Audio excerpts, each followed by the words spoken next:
Hello, everybody. Welcome to the Street University. As you can see, and even if you can't see, I'm very excited today. And the reason I'm very excited is because we have a phenomenal guest.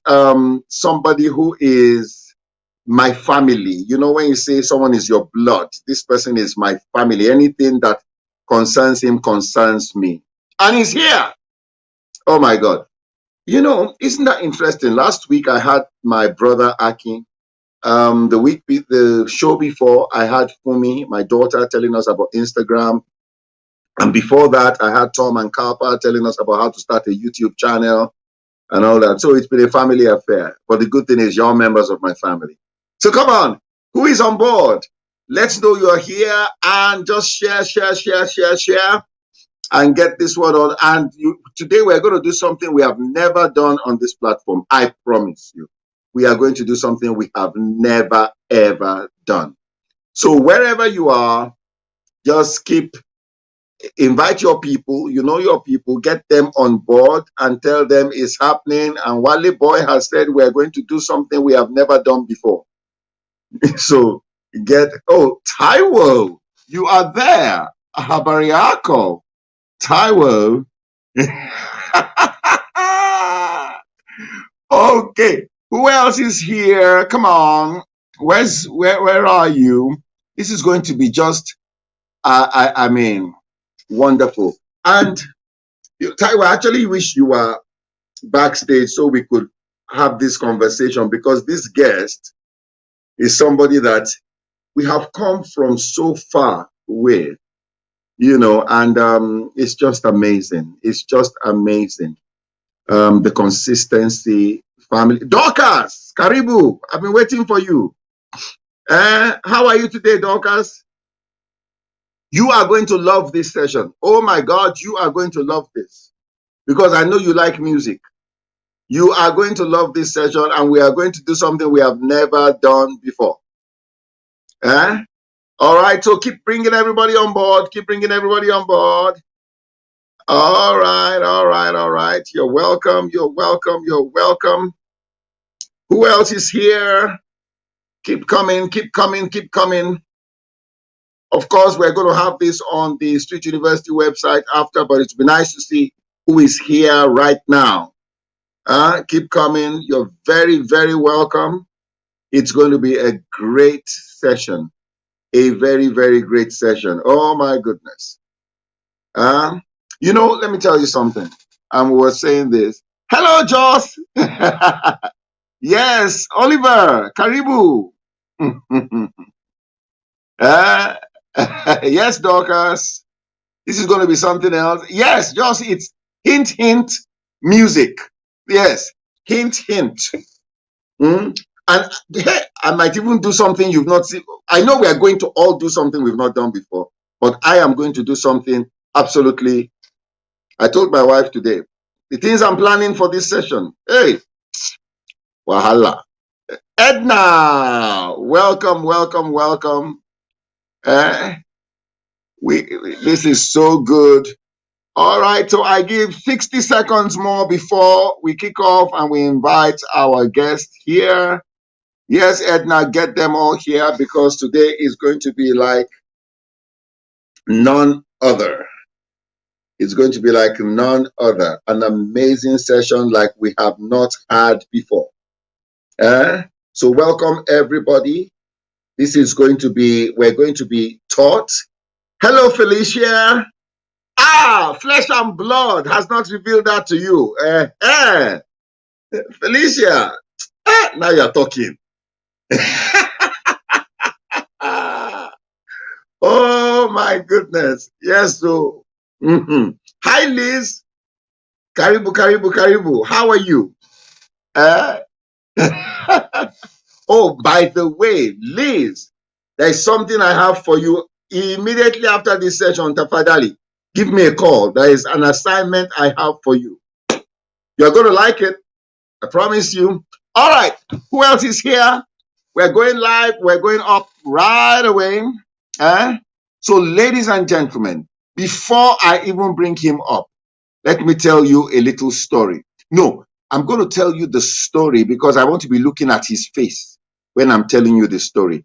This is somebody I have known, and we've become family since 1994. All right, since 1994.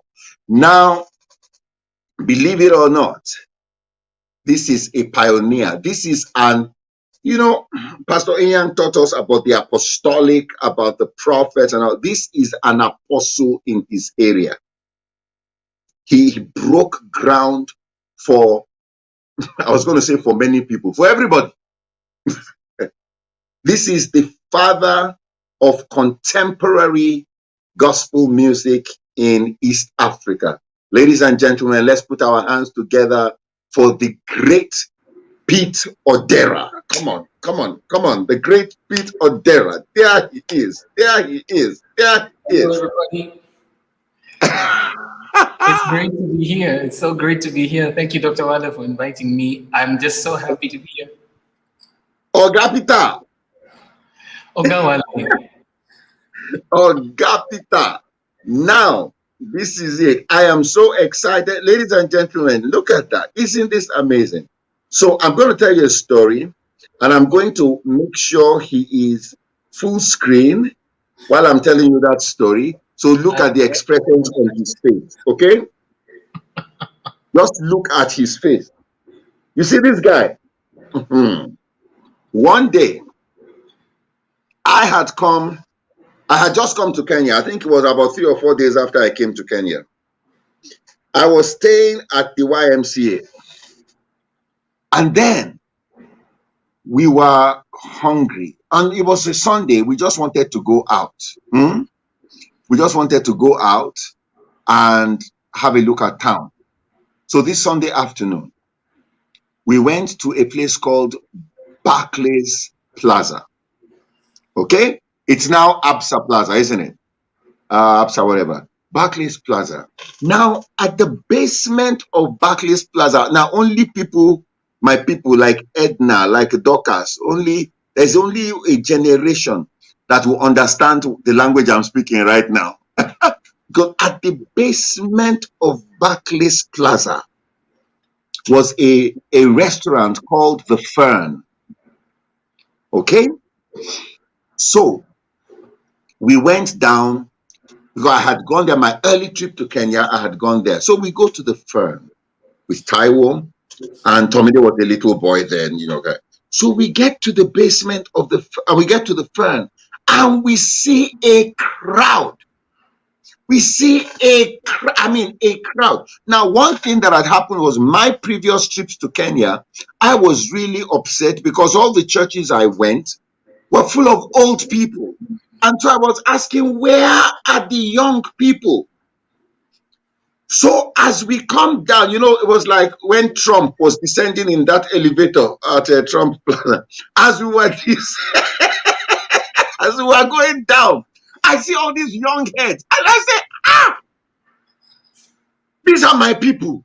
Those are my exact words. These are my people. These are my people. And you remember The Fern, and I knew you would remember. So I am thinking, oh my God, you mean? Because I knew there had to be very, very switched on young people in Kenya. And there they were. Oh my goodness. You have to remember 1994, things like braids, was not too. So you had people with braids, long braids. You had people with rubber bands in their hair. I said, these people. So I said, oh God, these are my people. These are my people. How come? You've not seen. So, I began to pray that, oh God, these people need Christ. Hello, Carlene. Oh, Carlene, I'm taking everybody down memory lane, church history right now. This gentleman we have on the screen, he's the man. So I'm thinking, oh my God, all these young people, and so I'm thinking, God, how will we get these people to know God? Then one of them got to the microphone and said, We're sorry we're late, blah, blah, blah. Now, the English was not the kind of English you had in the churches I had been coming from. You know, those churches I had been going. Praise the Lord again. And the Lord is my savior this morning. The Lord has saved me. The Lord. Now, I saw switched on Christians. I mean, switched on people. I didn't know where they came from. But switched on young people who said, well, we're sorry we're late. Then she said, you know, the Bible says in the book of Nahum. I said, what? I told Taiwo, I said, Taiwo, not Matthew, Mark, Luke, or John. Nahum. Who is going that far? Nahum. So they got my attention. Nahum. Okay, whatever. They got my attention.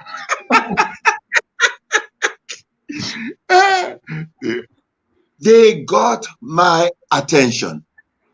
Then they began. No, then I asked, I said, who are you guys? They said, oh, there's a Christian group that's having a function here. I said, I want to meet them. So they brought their leader. This is the part that their leader wishes was deleted from my memory. So this guy comes, he is so skinny. Right. And then he's wearing baggy shorts. They are very luminous green baggy shorts. Yes. With a very funny shirt. Yeah? Multicolored, like a paisley multicolored shirt. Then he has an earring. You need to understand this is 1994. So he said he's the leader. I just said, you know, most people would have been upset that, look at these people on the way to hell. I was so happy. I said, yes, these are my people. He said, what was I doing here? I said, I'm from Nigeria. I have come to start a church in Kenya. Now, you see, God answered two prayers at the same time. This gentleman, well, by that way, I'm sure you know by now, that gentleman I'm talking about is the great Pete Odera. That was the leader. They had been kicked out of how many churches by that time? I don't know how many, several. They had been kicked out of so many churches, but here was a church that was waiting for them. Right. So it goes on record.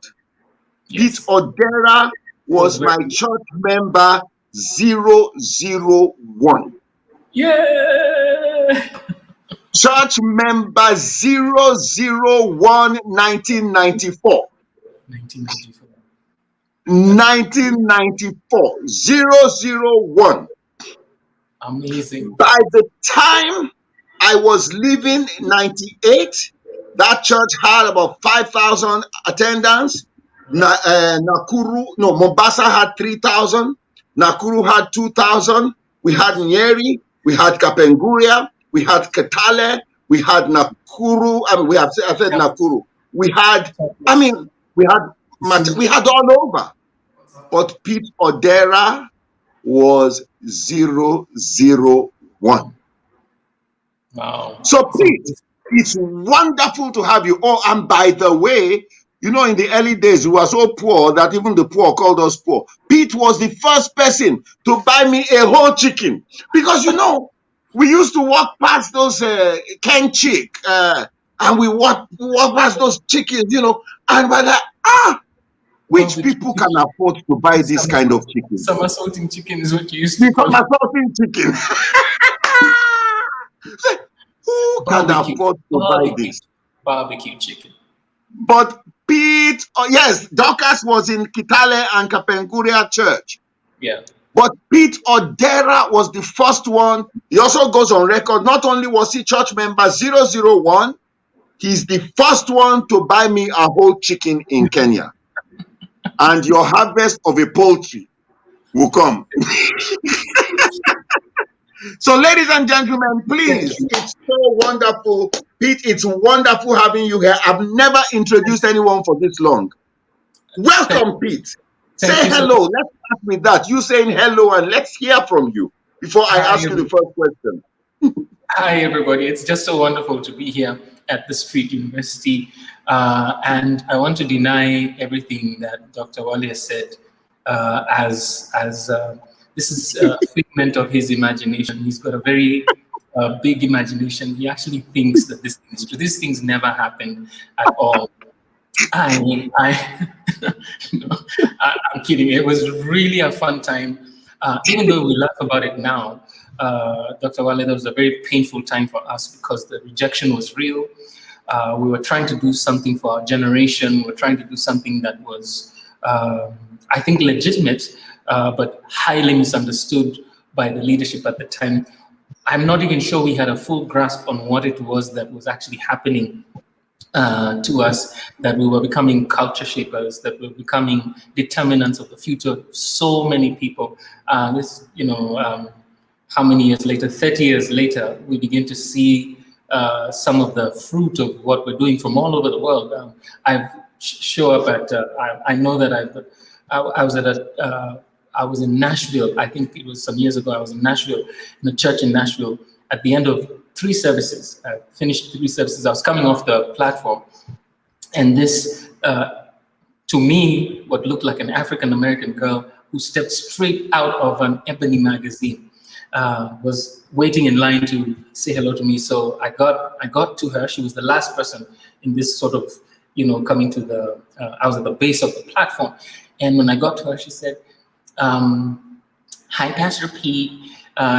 You're such a blessing. Your ministry has been such a blessing to me." And it's, speaking in her American accent in Nashville. And I said, "Okay, thank you very much." And I was trying to be polite and sort of walk past, but she stood in front of me, and I was thinking, man, these aggressive African American girls. My wife is not here. She said, "I just need to tell you something. My name is Ann." I said, "Okay, hi, Ann.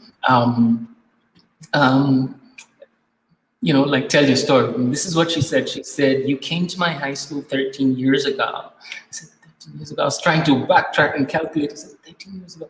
"I was not in the US. I'm sorry, maybe you've mistaken me for somebody else." She said, "No, I was in Moi Girls in Nairobi, and I moved immediately after, and your music industry really blessed me. I just wanted to tell this to you." That story repeats itself over and over and over and over again. And so I'm really grateful for this opportunity, really just to reminisce, look back, and see just how this entire experience for some people is life-changing. I just got, I'm hearing from people from Switzerland.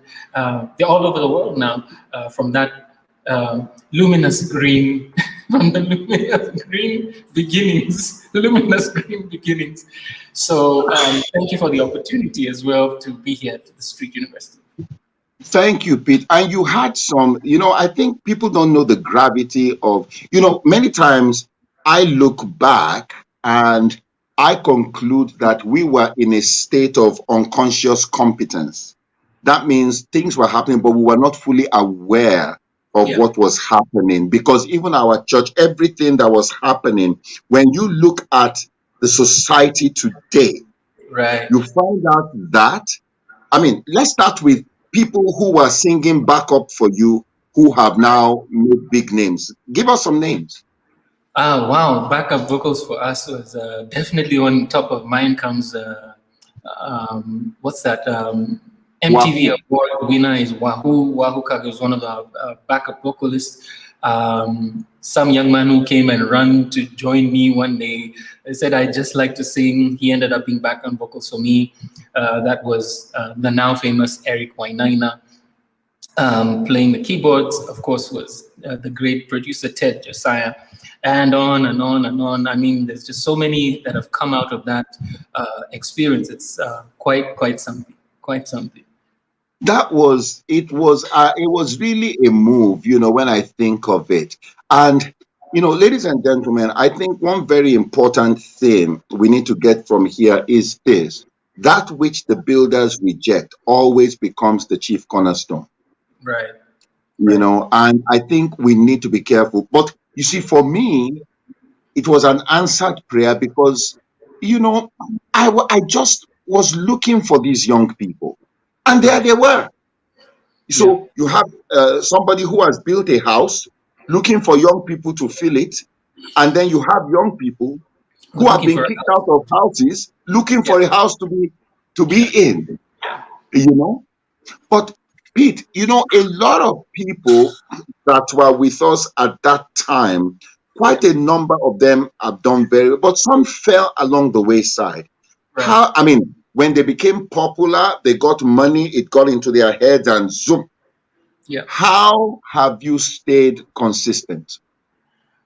I don't know if I can answer. You know, you said something very important about unconscious competence. I think this is such an important thing that I think in some people it leads to imposter syndrome, where, you know, you don't even believe that it's happened to you. I mean, standing on some of those platforms at TBN or CBN with Grammy Award winners, just doing this whole scene. Sometimes it's quite, I mean, when I look at it, sometimes it's quite unbelievable. Um, I think the first thing I'd like to say about how I've survived, how I've survived, has definitely to do with the Lord. The Lord's hand has been on me, and I say this without equivocation, because the reality is there are times when I wanted to give up and I threw up my hands, and I found out that the one who was holding my hands from underneath was the Lord. You know, you know, many people say, you've sustained, you've been so consistent. But how many times when I said, I'm not doing this thing anymore, I can't take it, and it was really the Lord who brought me. But then I think the second thing I think is that God gave me important pillars around me, who I call mentors. Yourself, for example, who was very instrumental in you know, helping me to really just keep it going. Somebody who believes in you, who is an authority, is important after all that rejection. Somebody who was over, that was able to believe in you. And then a couple of important things happened to me is that in that time, about that time, I think it was about 1993, 1994, I met one of my closest friends who become a brother and a mentor as well, Dr. Dennis Sempebwa from the group Limidex. I think you remember them.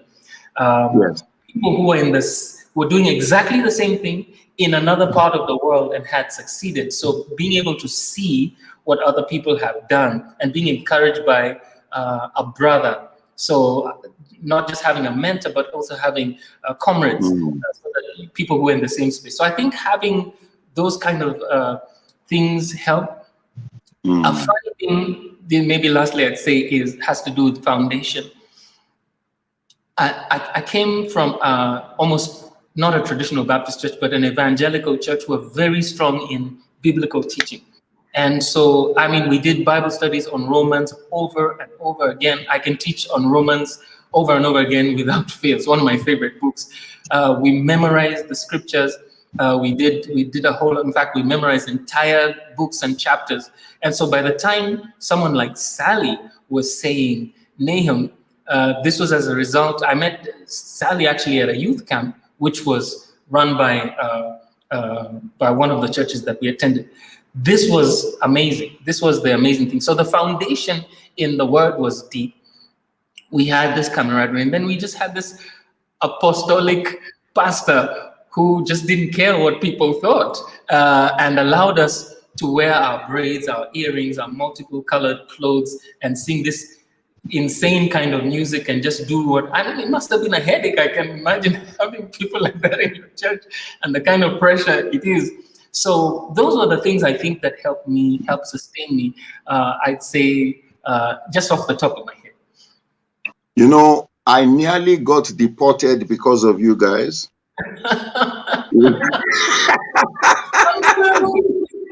You know, and the pastors were furious. How can you let these people in church? They were livid. And a couple of times they actually tried to get us deported, but God was on our side, you know. Right, And they said, how can they be playing that kind of music? How can they allow such people? And then I think one turning point, before I ask you the next question, was when Dr. Bailey came, and she had come with a couple of people. She came with Albert Odulele, quite a number of people, you know, and quite a number of people from Dr. Frederick A.C. Price. Now, these pastors didn't want the people from Fred Price, once they heard that they were coming to our church, didn't want to have anything to do with them. You know, and that just worked in my favor. Because then remember, we hosted them, we now had meetings, you know, back to back to back for them. And we rolled out the red carpet. I remember taking them to Carnival. Now, when we got to Carnival was when the truth now came out. And you see, if they were not with us, they would have been with poverty-minded people who would just look to what to get from them. Right. You know?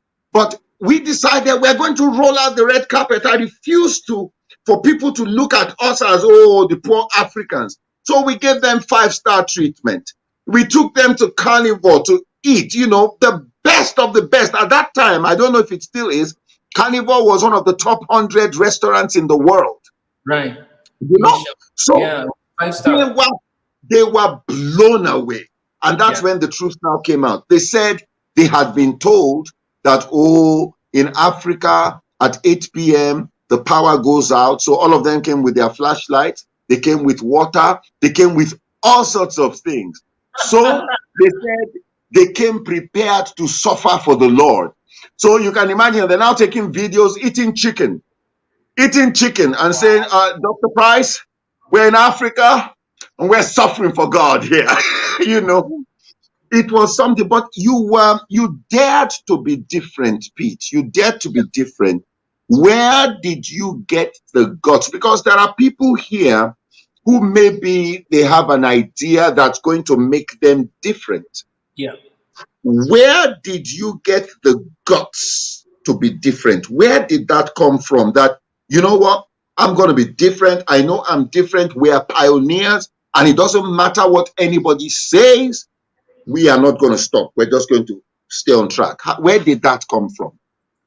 I think being a middle child is important, because middle children are the ones who are known as the troublemakers. They'll always ask why, and they won't take a simple answer.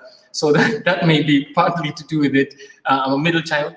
But here's an important thing. My father went to school. He went to university in South Dakota, and he was the only, not just the only African, in his class. He was the only black person, I think, in the entire university at that time. And this was at the time of the airlift of young Kenyan students who went to the US. So my dad went to South Dakota and North Dakota. He was in Vermilion in the US and undergoing this study at that time. I wasn't born yet, but he told me such an interesting story about that. And then he used to spend his vacation time in Chicago, and as doing odd jobs. So he was a busboy, like a waiter in a Chicago restaurant, a Chicago hotel, and that hotel happened to be the place where Dizzy Gillespie, Louis Armstrong, Miles Davis. It was like a big jazz club that met there, and these guys would play here every evening. So my dad was exposed to this completely zany, different way of thinking, and he came back with all this jazz thinking. He had these Dave Brubeck,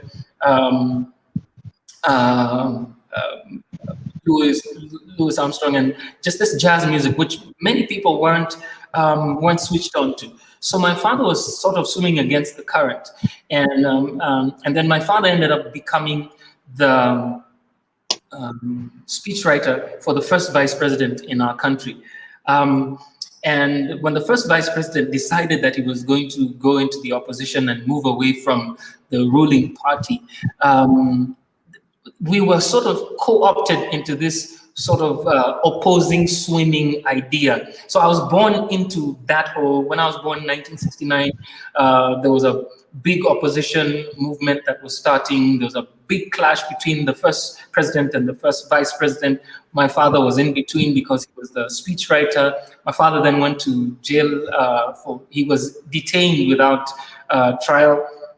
And so in our mentality, I grew up meeting opposition leaders. We were personal friends with the former Prime Minister of Kenya, Senator James Orengo, and some of these guys who were movers. My mother then ended up working for the United States Embassy. She got a job at the US Embassy. And so we started rubbing shoulders with foreign government leaders and people like that. And so I was exposed to a completely different worldview from where I was. The school that I went to had teachers from all over the world, students from Finland, from Australia, but it was a city council school in Nairobi. And so my father insisted that the way we had to express ourselves, he says, you must speak English properly. And people always tease me about this, speaking English. In fact, Dr. Ali keeps telling me, stop speaking English. But it's what I grew up with. So I think that upbringing was helpful. And then maybe lastly on this point is the church we ended up attending. When my mom and dad moved to Nairobi, eventually my mom went to the closest church to her at that time, which was the Nairobi Baptist Church, which that church was founded, and the founding pastor was Reverend Tom Houston, who was a Scottish man who spoke Swahili, Kikuyu, a whole lot of other things, who was just radical in his ideas. Nairobi Baptist Church was the first church that had a mixed service, because you must remember Nairobi was racially segregated. It was the first church to have non-racially segregated service, joint service for both Africans and Europeans and Asians in the same service. So this was one of the first. It was the first church to have electronic music instruments integrated into the service. It was the first Kenyan church to have drama, that is acting and theater, integrated into the service. So this is what I grew up in. So for me, it was really just an expression. This wasn't anything that I had. I couldn't have planned it. So I was surrounded by people who were already swimming against the current. So my upbringing had a lot to do with it. My pastors had a lot to do with it. And then when Reverend Tom Houston went and a lot of the African pastors came and took over, that's when we started to get the resistance. And then Baba Wale came along to deliver us from this madness. So you found me on a path. I now can see it, because I wasn't aware of these things at the time, but I now can see it. And you met my big father, and you understand how much of an intellectual he was. And so those were some of the things that helped me really just become the kind of person that I was. Amazing. You know, when I think back at that Dr. Bailey incident, you know, and this is amazing, it became one of the greatest. The fact that those people resisted her and the people she came with because they were going to be in our church, it became one of the greatest breakthroughs for me, because those guys went back and reported me to Dr. Price. The next thing, I was invited by Dr. Price. Next thing, I am there speaking at Crenshaw Christian Center. Wow. Imagine. Wow. You know, and that opened me up to a whole lot of things. Now, Pete, I remember then there were a lot of things, you know, that back in the 90s, and this is true for both of us, we used to talk about as they were visions then, prophecies and visions. Yeah. Now, today, a lot of those things have become your reality. Yeah. I remember, you know, ladies and gentlemen, Pete is looking very simple here. The guy has friends in high places. You know, Pete was in the US, and you were in the house of CC Winers playing the piano, and you guys were having a blast. Now, when those things were visions, and whatever at that point, number one, can you help us? Somebody watching and they have loaded with vision right now. What are the practical steps to transit from vision to reality? And then secondly, how have you kept your head, with all these friends in high places you have on speed dial? Right. Thank you, Dr. Wale. The reality is, I don't know if you remember that film, Forrest Gump. I don't know if you remember the film Forrest Gump, Yes. where Forrest Gump, is just stumbling into all these great events, not because of anything he did, but he just found himself there. This is this is my story, because I met some of these people. I met a very funny story happened to me. I was at a church in Nashville, again in Nashville, in Tennessee, and I was coming out of the church, and I opened the door and literally bumped into one of the singers of the band Out of Eden. And then I recognized that. I said, Joy. And I said, oh my goodness. And then I started gushing, and she was so polite, and we became friends because of bumping into. We've had dinner, gone back. I mean, they're some of my closest friends in the music industry. And so then, those kind of things have happened to me. I just happened to be somebody called me and said, listen, you need to come to our conference. I went to this conference, and I was, walking down, and I turned around, and he said, Pete, meet my friend CeCe Winans. And that's how I got to meet CeCe Winans. So I just bumped into these situations. So I'd say for me, a lot of it had to be with divine timing, really. It's not anything I struggle to do. But having said that, I remember a sermon you preached. It was called the ABCDE of faith. Accept the word, believe the word, confess the word, do the word, expect great things out of that. I think this is to me, it really just frames everything. We have to believe, we have to accept that this is God's word for us. So when you have a vision. I'm sorry to interrupt you. So you were paying attention. Okay, go on. I was taking notes. It was one of the most powerful sermons. Listen, your sermons come into my conversation all the time. So, so the reality is, when a prophetic word comes to you, or when God visits you and says, "This is my goal or my vision for you," when He came to Gideon and said, "Mighty man of valor." So number one was, God doesn't see you how you see yourself. So often, you say, I'm this poor, silly boy from Usenge in Bondo district or whatever it is. But that's not how God sees you. God sees you as a mighty man, a mighty woman of valor. That's how God sees you. So seeing how God sees you and maintaining that. So I think it's important to do one important thing is to write down the vision. When you write down the vision, you begin to this begins to surround your thinking. It begins to take up your thinking, because when you have that as a goal, I for sure knew it from when I was 4 or 5 years old that I would touch the world with my music.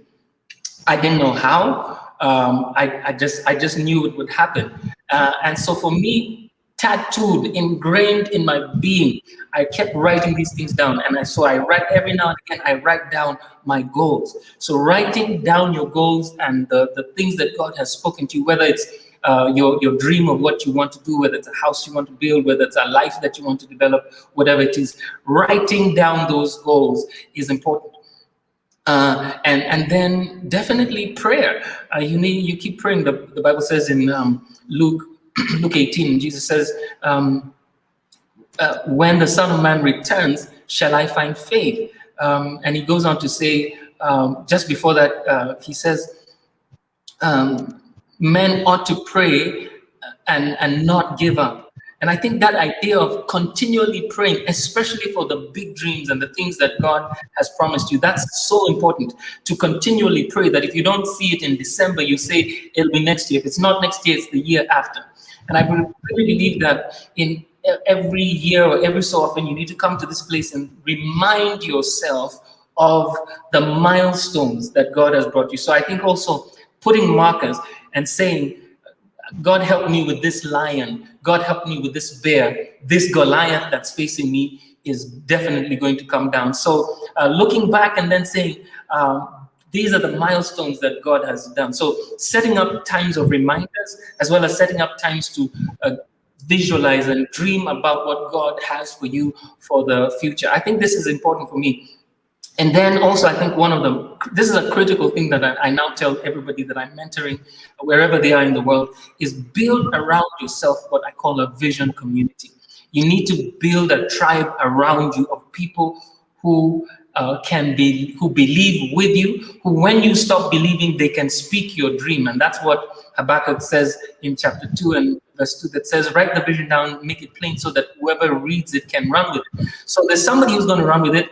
And that's your vision community who can come and say, but this is what you said, Pete. This is what you said, Grace. This is what you said, Dorcas. This is what you said. And this is where we're headed to. I believe it. I'm going to run with it. So building that vision community around yourself. And some days, just looking back, some days when I feel depressed and I feel like nothing's happening, I go back and I look at these achievements. I look at the awards that I've won. I look at the great men and women, opening for great Grammy Award winners like Donnie McClurkin, writing and producing songs with Grammy Award musicians like Jars of Clay, and sharing the stage with Rebecca Monope, Ron Kenoli. All of these are people who now, over time we've interacted with. And these were dreams for us. I remember dreaming and saying, one day I'll be on that platform. And so keeping the dream consistent. But then now being at a place where you can look back and say, if he's done this for me, I remind myself that God never failed me in the past. He's helped me achieve so much. He will help me achieve more even in the future. Wow. Amazing. This is so awesome, guys. I don't know if you were taking notes. He first started in the beginning, talked about mentors and comrades. That was important. And then now having this this tribe, that will believe with you, that will, there's even a story in the Bible, this man who was sick, who could not move, but he had his friends who carried him and tore up the roof for him. His friends tore up the roof for, and I always ask that, you need to surround yourself with people who will be willing and ready to break the roof. That's right. For you. Hallelujah. People who can carry you when you can't carry yourself. Exactly. And that's so important. And I really, really thank God because of such relationships. Now, there's this, when everybody was on lockdown, and this is one thing I've always said, thinking never gets locked down and the gifting never gets locked down. Yes. So you went into the studio and you have come up with a masterpiece. Now, we're going to listen to that masterpiece, and those of us who want to dance can dance. And then after, you will tell us about this song. Is that okay? That's fantastic. All right. So ladies and gentlemen, I don't know about you. Let's partake. All right, so let's have it. Let's roll it. Roll the video.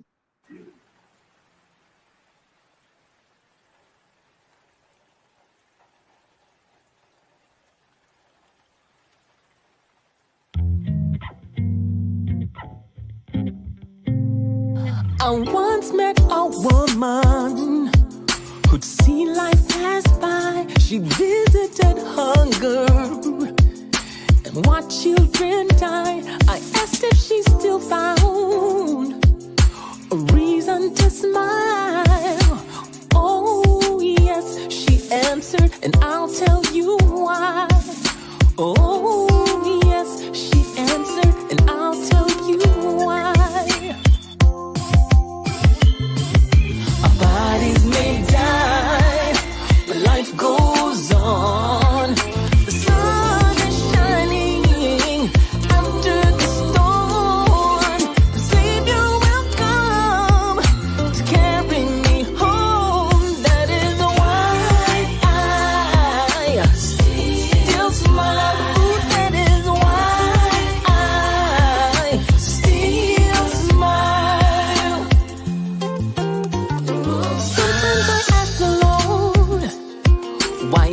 so much pain. Must history repeat itself over and over again? There's things we'll never have the answers for. This I'm sure of. To my heart's core, ooh, this I'm sure of. To my heart's core. Our bodies may die, but life goes on. Sun is shining after the storm. The Savior will come to carry me home. That is why I still smile. Ooh, that is why I still smile. One time. Bodies may die, life goes on, and sun is shining after the storm. The Savior will come to carry me home. That's why I still smile.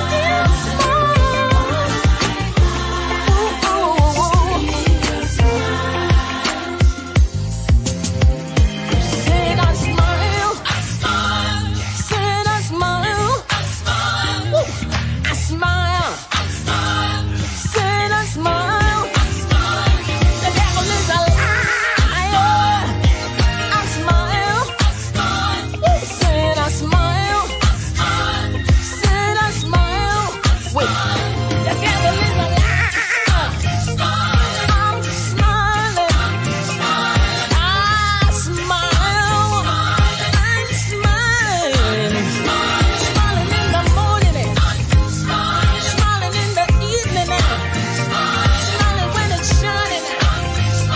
Smiling when it's raining. Smile with disappointment. Smiling when I'm blessed. Smiling on the mountain. I'm smiling in the valley. I smile. Said I smile. I smile. I smile. Anybody know what I'm talking about? Just smile with tears in your eyes. Said I smile. I see you over there. Smile. Somebody high five your neighbor and say, neighbor, I'm smiling. I smile. I smile. Hey, I smile. I smile. I smile. So weeping may endure for the night, but joy comes in the morning. Somebody clap your hands and say, I smile.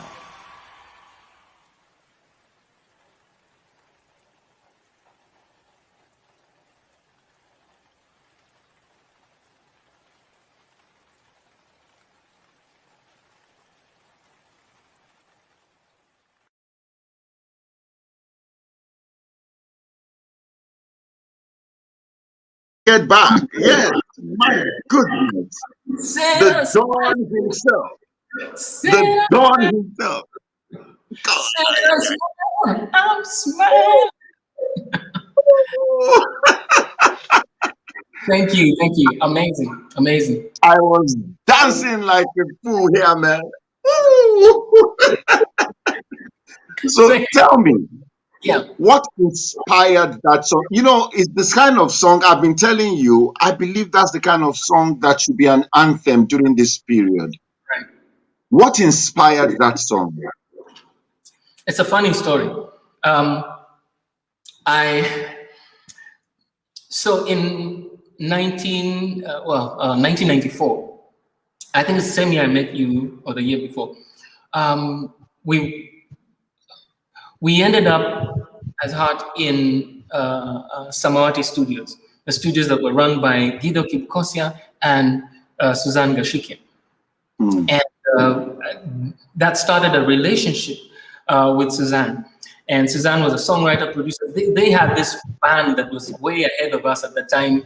The band was called Musically Speaking.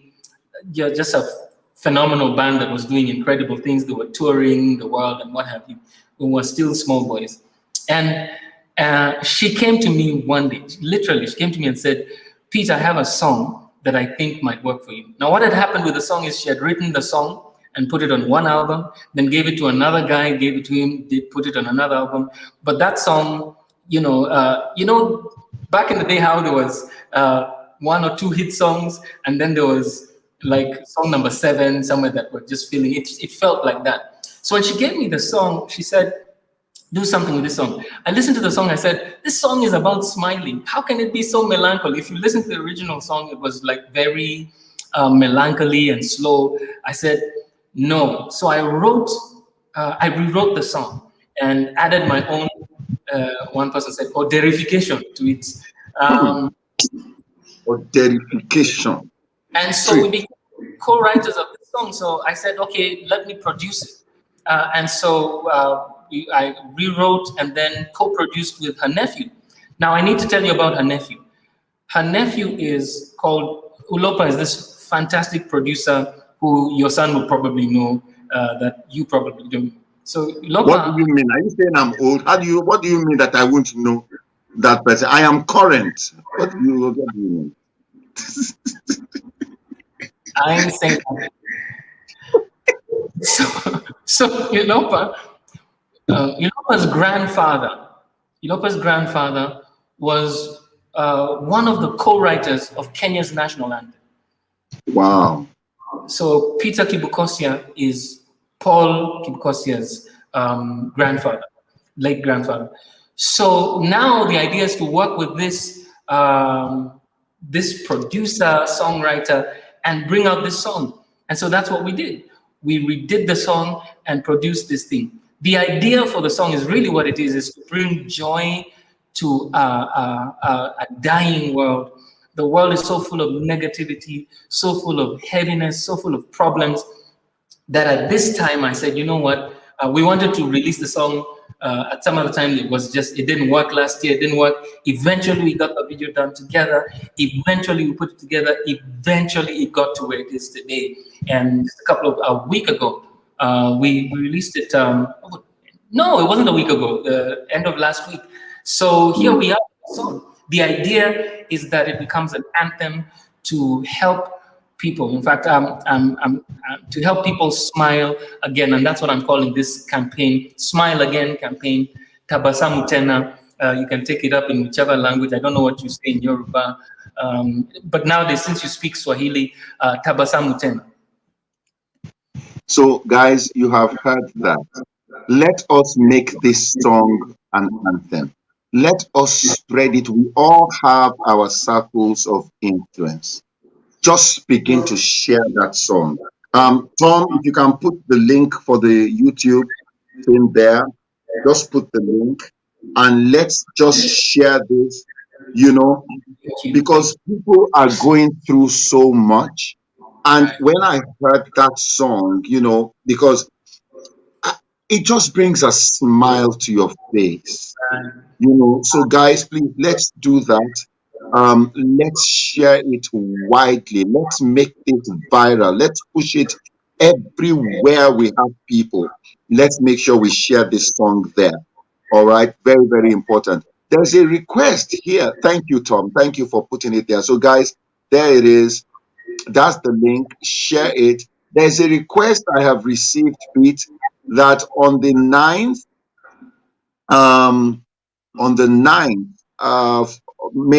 of May, between 2 p.m. and 4 p.m., there is a Mother's Day event, and they want to encourage these people to smile.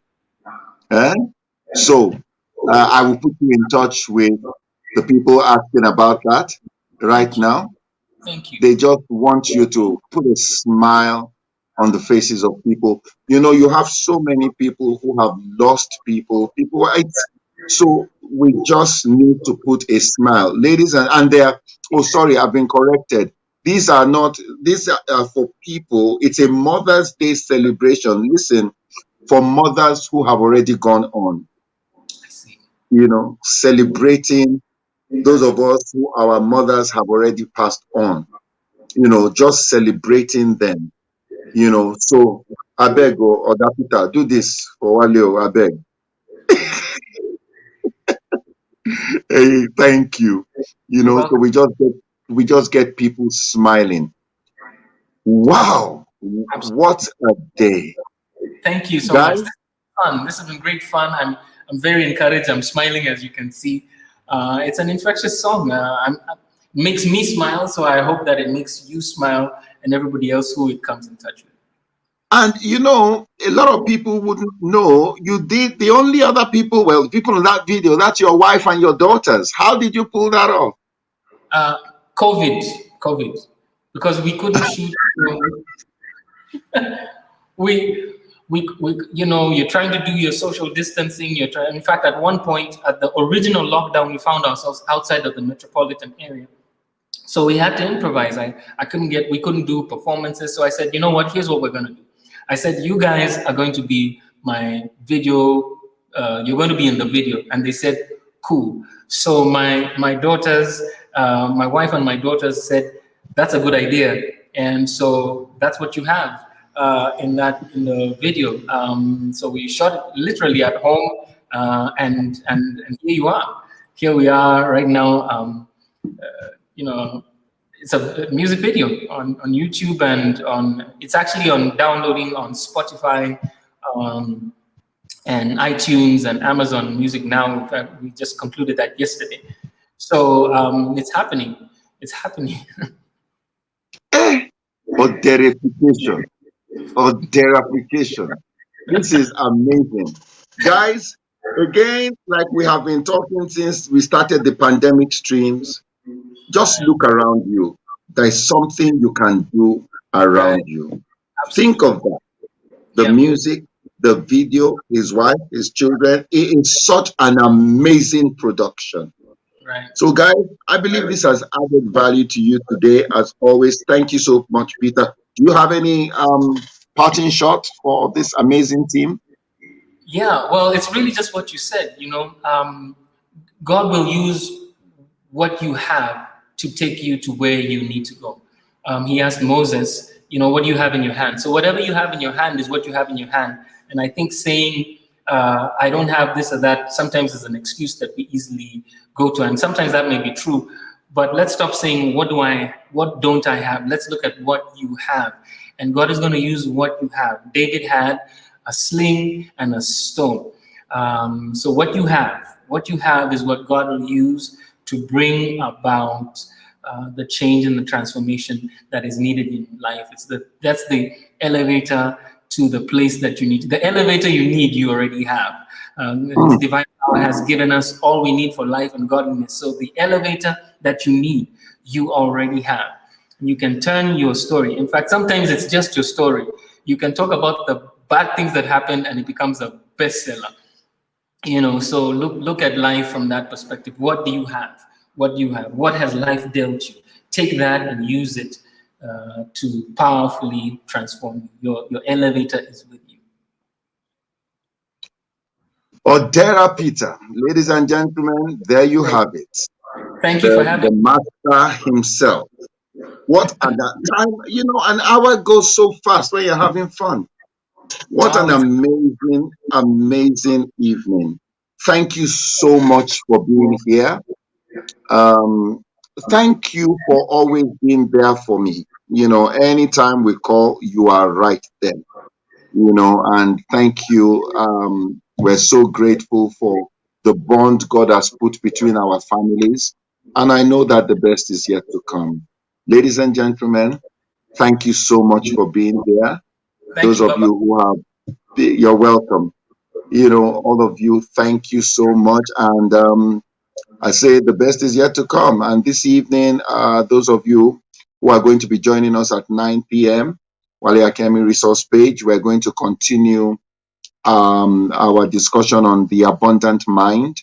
So we'll continue that at 9 p.m. and I'd like you to be there. So once again, thank you very much. God bless and keep winning. Oh, before I go, you heard what Pete said about mentoring and all that. So anybody who has not, we still have some slots open for the May class for the Reimagine Yourself, the May session. So if you want to register, please do so. The email is wale@thestreetuniversity.com.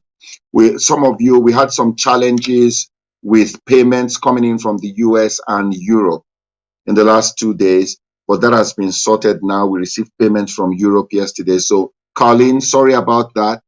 I see you had tried. So, but that's open now. And so payments from the US are coming in now. You know, our payment platform is a combo of America, Kenya, you know. So, but thank you very much indeed, and keep winning.